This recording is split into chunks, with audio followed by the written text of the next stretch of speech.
This tutorial will carry on where we went from tiling views. Here we're going to add walls, windows, and doors to start building your project in 3 dimensions. The basic tools for walls, windows, and doors are on the Architecture tab. We have a wall tool, a door tool, and a window tool. We'll start with the wall tool. If we click on the wall tool, you notice that there's a pull down and you can have an architectural wall, a structural wall, and a wall by face. Structural walls we're not going to work with, and wall by face comes from when you use the 3D tool in Revit in order to create an abstract form and then you apply a wall to that form. We're not going to be using that either. We're going to stick with the default, which is architectural wall. You notice now that I've selected architectural wall, in the properties category, a basic wall has come up, which is the automatic default.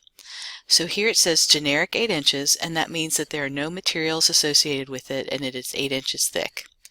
If you click on that, you can pull down and see that there are actually quite a few options built into Revit where you can go with exterior walls, generic walls, and interior walls.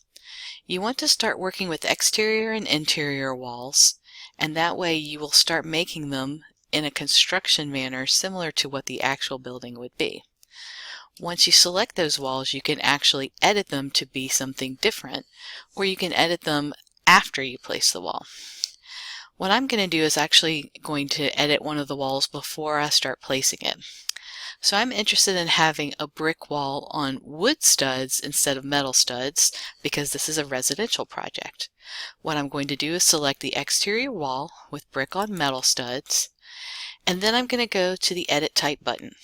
We always want to use the Edit Type button and duplicate any kind of element like a wall, a window, and a door if we're going to change what's already there. We never want to overwrite them. So when I click on Edit Type, the first thing I want to do is click the Duplicate button before I make any changes, just so that I make sure that I don't overwrite the existing tool or element. So when I hit Duplicate, you notice that it automatically gives it a number 2 for the second version, but because I'm going to make this an exterior wall on wood studs instead of metal studs, I'm just going to type in wood stud instead. You can edit these names to be whatever you would like, but make sure it's something that you will remember so that as you're going through different wall types that are in Revit, you choose the correct one. Once I've duplicated it and made that new name, now I want to edit it. So I go to the Structure line item and click on Edit, and here you can see all of the different layers that are within this wall. You can even get a preview that shows you in plan. You see how it says floor plan, the brick, the air cavity that's 3 inches, then the plywood, and the membrane is shown as 0 inches, so it's just a line. You're not going to see it. Then the structure, which is metal stud, and then the interior finish, which is the gypsum wall with a vapor retarder, which again is 0, so it would just be a line.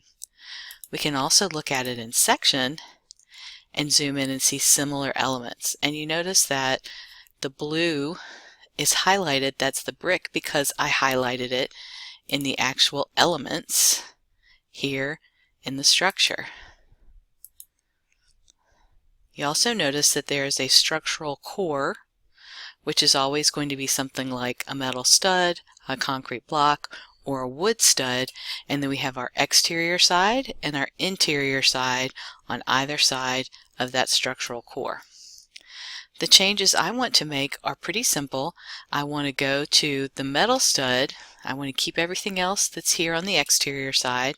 I want to keep everything else that's on the interior side. And with the metal stud, I'm going to change it to a smaller stud.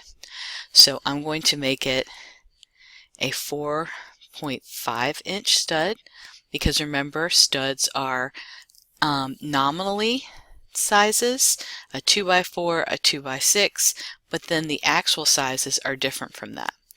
I also want to change the material, and if I click in the area with the text, you notice a little square with 3 dots comes up.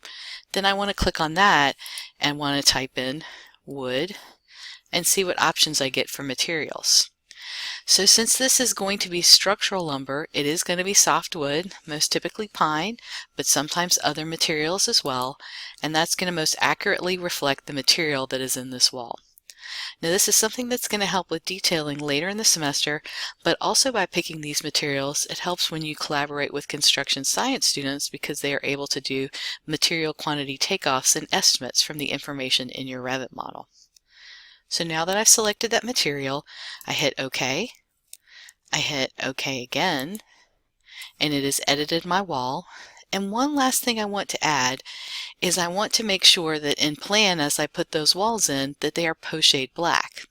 So that would be the coarse scale fill pattern, which is not a default in Revit.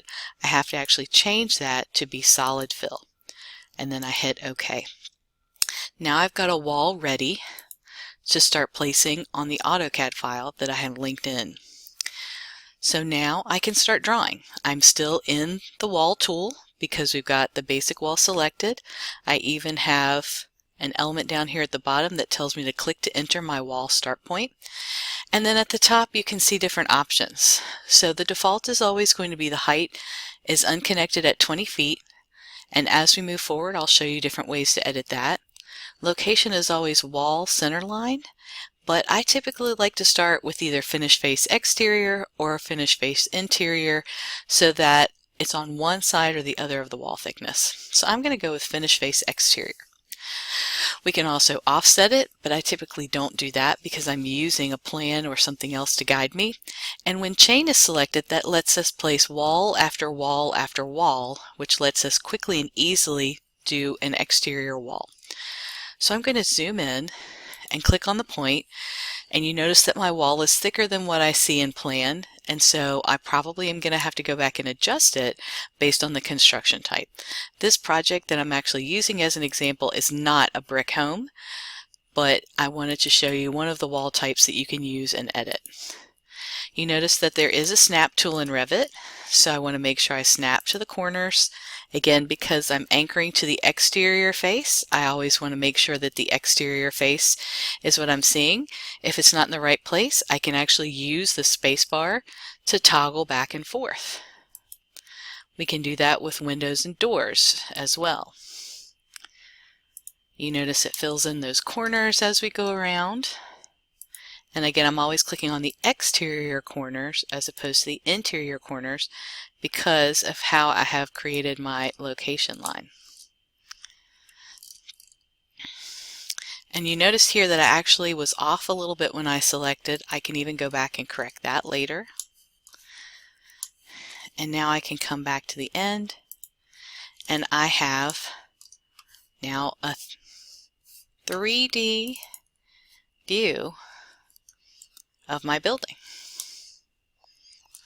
Another thing you can do is you can click on one part of the building, and that lets you spin around that part a little more accurately. So as you get larger projects or you add sites, that makes spinning around your 3D model a little bit easier. So I go back to level 1, and as I mentioned, I made a little bit of a mistake in how I placed this one wall. And when I select on it, we can see the wall below. So I can come up here. Now that I've selected it, the Modify Walls tool has opened up automatically. So if I deselect it, it goes away. I select it, it comes up. And I can click on the Move tool, and I can click on that surface and move it directly over. Unfortunately, Revit, that's not always the most accurate way to do it, so I actually use the arrow keys a lot and just arrow back and forth up and down until I get to the right spot. So another thing I can do is I can hit the letter Z, resume, and enter, and it zooms me back out to the extents of the drawings. It is pretty large because these elevation markers are out pretty far, but now I have that and I want to make sure I save.